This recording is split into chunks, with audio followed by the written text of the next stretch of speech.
de nuestro trabajo se enfoca en la promoción de la transparencia para hacer accesible información pública gubernamental y con ello contribuir a la legalidad en el sector forestal y tomar mejores decisiones en favor de los bosques.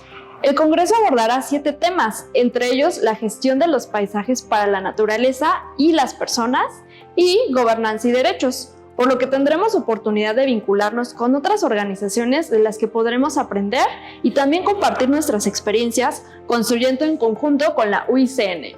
Nos vemos en Marsella.